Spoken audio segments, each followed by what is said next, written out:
Hey, it's Thursday, November 15th, 2023, and that means or not Thursday, sorry, Wednesday. And that means it is time for another Nick Answers Reddit before I get it in for the deadline. Today's question on Reddit is timely, actually. It's someone who is wondering what changes are happening for working with a realtor in Canada, specifically Ontario, with a real estate agent after December 1st. So what has happened here is that this home buyer is looking for cottages in their area. It's the Grey Highlands area of Ontario, and they are considering going on their own because their last real estate agent, as they put it, was useless, and they felt that they could negotiate a better deal with the selling agent if they were getting the full commission. So I have no idea if this statement is true or not, they say, but it would seem likely that the selling real estate agent would be more inclined to make a deal if they got the full commission. I mean, I have thoughts on that, but the main part is the December 1st thing. So they're looking in an area that is a buyer's market, but they have been told by a listing agent that they need to sign something, a buyer or a customer representation agreement, prior to December 1st because new changes are coming into effect in the way that real estate agents interact with buyers. Can a real estate agent explain to me what the changes mean and whether I am going to need a buying agent after these changes take place and what your opinion is on this? So I'm glad you asked because I do have thoughts on this and I can clarify a little bit about these changes that have been referenced in the question here. So first of all, I work on the buyer and the listing side, mostly on the listing side these days as my team grows. And there are some key changes happening on December 1st in Ontario. It is due to TRESA, it's the Trust in Real Estate Services Act, replacing or updating the Real Estate Business and Brokers Act, which we call REBA 2002.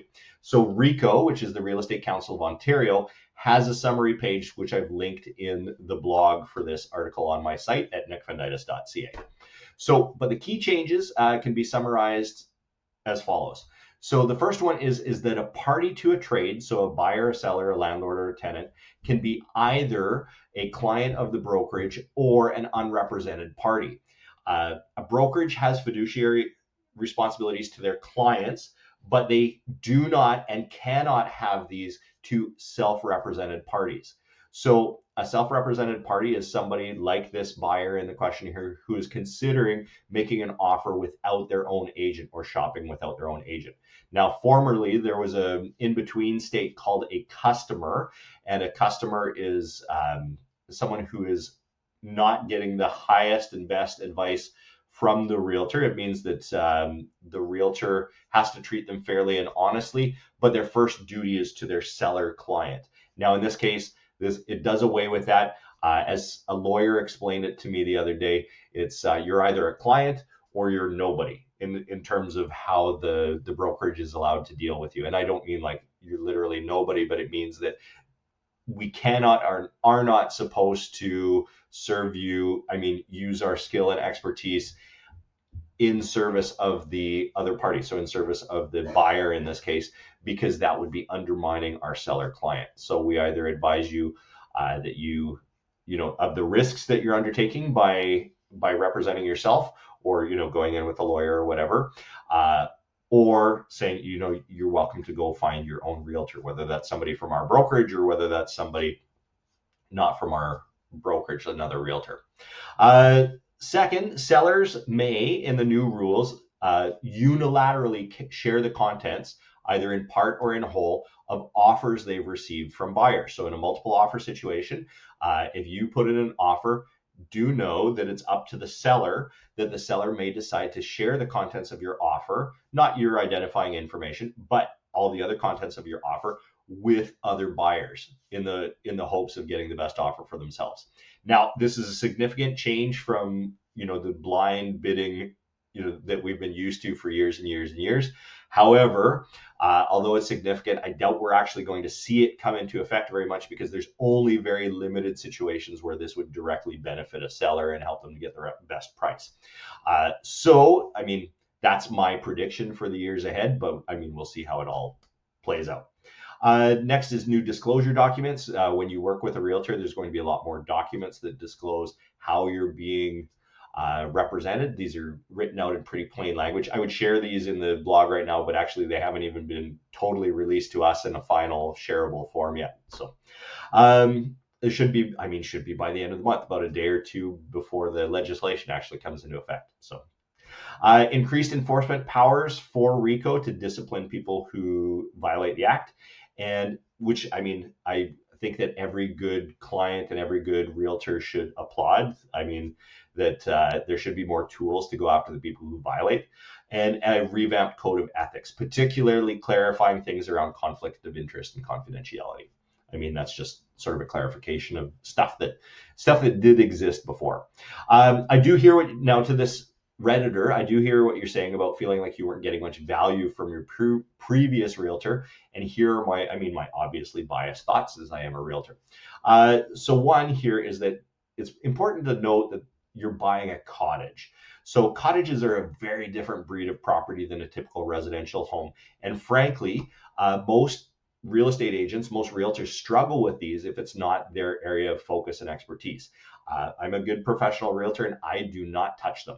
I have a colleague that I trust, that I know she is an expert, and I refer clients who are looking for cottages in our local cottage country to her, because I understand that there's a lot of difference that can, from lake to lake, or even bay to bay within a lake, within the same lake, all due to things that I don't know about, and variations in price caused by water rights or wells, easements, and things that aren't going to be immediately apparent to a layperson. And even to a realtor who's not familiar with the area, there's going to be things that they could miss. So I understand where a bad realtor is not going to be of value to you.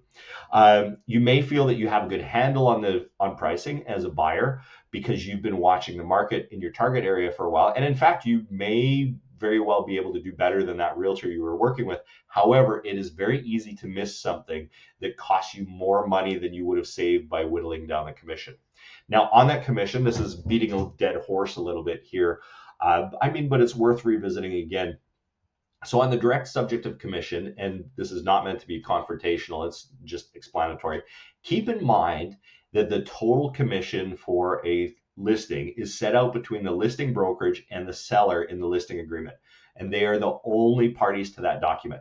So obviously, who's not included? The buyer. Although the listing realtor and the seller may have written provisions in there for a discount when the property is sold to a self-represented or unrepresented party, which is you potentially in this situation, the listing realtor is in no way obligated to disclose this to you, because this is not a document you're a party to, and they're not obligated to communicate your desire for a commission discount to the seller, since it's not an agreement you're party to. Yes, as the person who is buying the property, you are obviously the one paying the commission. In a manner of speaking, you're providing the money that eventually goes to the realtor. But because it was set out before you arrived, it was set out that the seller, no matter what they got for the property, was going to pay X amount or X percentage to the listing realtor. This was set out before you arrived, and you have no real legal standing to alter the commission. I get that this is frustrating for many buyers, and I get why too. But it's something to keep in mind when you are looking to be a self-represented party, is that you often don't have as much influence over the total commission as you think you do. Some people will go in and say, and I've had people who wanted to be unrepresented buyers come in and say, hey, I'm representing myself. Does that mean I get, the buyer's side of the commission? And first of all, no, I can't pay you commission if you're not a licensee of like a licensed realtor in Ontario. And number two, it just simply doesn't work like that. It's there's not a set discount. The commission that people think is the buyer's commission is not the buyer's commission. It's just the portion of my commission that I have agreed with the seller to share if there is a buyer's agent, if that makes sense. So again, not trying to be confrontational there. It's just an explanation to hopefully make sense of why you're not always able to get as much back from the commission as you think you can as an unrepresented party. On the flip side of the bad realtor thing, what I'll finish with here is that a knowledgeable realtor in the area can really be a great asset for you for cottage purchases in particular. Find one who owns a cottage in the area, ideally, has lots of experience, has their office in the area is a good sign, and hopefully grew up in the area, I mean, in an ideal sense, because they're going to have so much local knowledge. And cottage purchases are often intensely local. It depends so much more on just simple geography than it does in a city where you've got neighborhoods and things like that they're very different.